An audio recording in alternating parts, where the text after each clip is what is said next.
جس عورت نے اپنے پیٹ سے کسی بچے کو گرایا، ایبورشن کرایا، اس کی عمر پیٹ میں ایک دن کی کیوں نہ ہو، ایک ہفتے کا بچہ کیوں نہ ہو، پیٹ میں 1 مہینے کا کیوں نہ ہو، 3 مہینے کا کیوں نہ ہو، 3 دن کا کیوں نہ ہو، قیامت کے دن یہ بچہ اللہ رب العالمین اس کو زندگی دے گا، اس کو ہاتھ دے گا، پیر دے گا، زبان دے گا، سر دے گا، آنکھیں دے گا، چہرہ دے گا، سب کچھ دے گا۔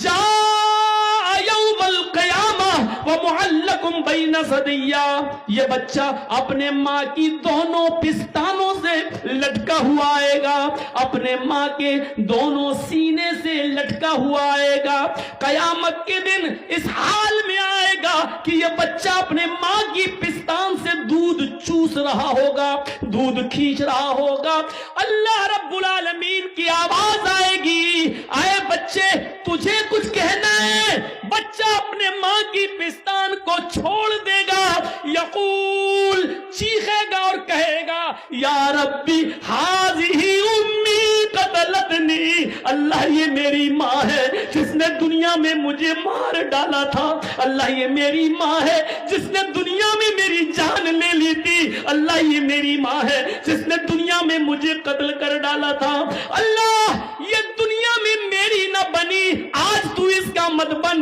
اللہ کے دنیا میں میرا خیال نہ رکھ سکی، آج تو اس کا خیال نہ رکھ، اے اللہ میری ماں کو جہنم میں ڈال دے، اللہ میری ماں کو تو جنت میں مت بھیج، اللہ اس نے دنیا میں مجھے پناہ نہ دی، دنیا میں مجھے آنے سے پہلے مار ڈالا، اے اللہ تو بھی اس کو جہنم میں بھیج۔ وہ بچہ اللہ سے شکایت کرے گا، اللہ میری ماں کو دنیا میں جب اس نے مجھے نہیں وجود میں لائی تو تو اس کو جنت میں کیسے بھیج سکتا ہے، اے اللہ میری ماں کو تو جہنم میں ڈال دے۔ وہ بچہ اپنی ماں کو اللہ سے فریاد کر کے جہنم میں بھجوا دے گا۔ اگر کسی ماں نے، کسی عورت نے اگر یہ جرم کیا ہے تو جاؤ فجر کی نماز سے پہلے پہلے مصلی بچھاؤ،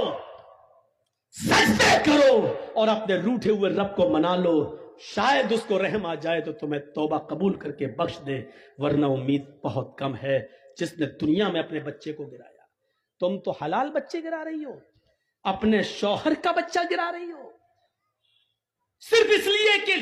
3 لڑکیاں 4 لڑکیاں پہلے سے، چوتھی بھی لڑکی نہیں چاہیے، صرف اس لیے۔ اسلام نے تو حرام اولاد بھی گرانے کی اجازت نہیں دی،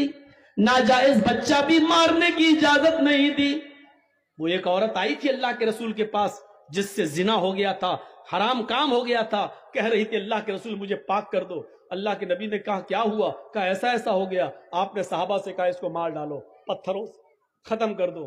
صحابہ نے کہا اللہ چلو، اس نے کہا اللہ کے رسول میرے پیٹ میں بچہ ہے، اسی زنا کی پیداوار ہے۔ اللہ کے نبی نے کہا تو غلطی تیری ہے، تیرے پیٹ کے بچے کو کیسے مارا جائے؟ ابھی تجھے ماروں گا تو بچہ بھی مر جائے گا،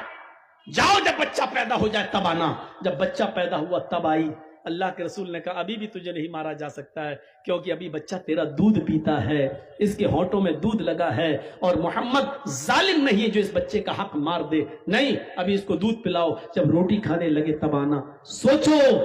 حرام بچہ تھا، ناجائز بچہ تھا، جنگل میں بکریاں چرانے والے کسی چرواہے سے اس عورت نے زنا کر لیا تھا، پہاڑ کی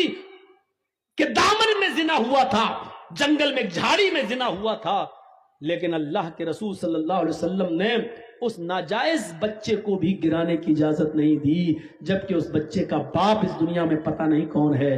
نہ اس نے ایکسپٹ کیا کہ میرا بچہ ہے، اور آج تک حدیث کی کتابوں میں اس بچے کا باپ کا پتہ نہیں ہے کہ کون ہے۔ میرے بھائیوں ذرا تصور کرو، اللہ چاہتا تو نبی کو بتا سکتا تھا کہ اس بچے کا باپ فلاں ہے، لیکن اللہ نے بھی نہیں بتایا، اس لیے کہ کسی کا معاملہ چھپا ہے تو چھپا رہنے دو، شاید وہ توبہ کر لے اور اللہ رب العالمین اس کو معاف کر دے۔ لیکن اگر کسی کو معلوم ہے تو اس کو ننگا کرنے کی ضرورت نہیں ہے، اگر کسی کا عیب چھپا ہے تو اس کو چھپانے کی کوشش کرو، کسی کی برائی چھپی ہے تو چھپاؤ، اس کو اجاگر مت کرو، اس لیے کہ توبہ کے دروازے کھلے ہوئے ہیں۔ اللہ رب العالمین کب کس کو بخش دے اور کس کو معاف کر دے۔ میری بہنوں، میری ماں، میری قوم کی بیٹیوں، سنو، جب ناجائز بچے کو گرانے کی اجازت نہیں ہے تو حلال بچہ،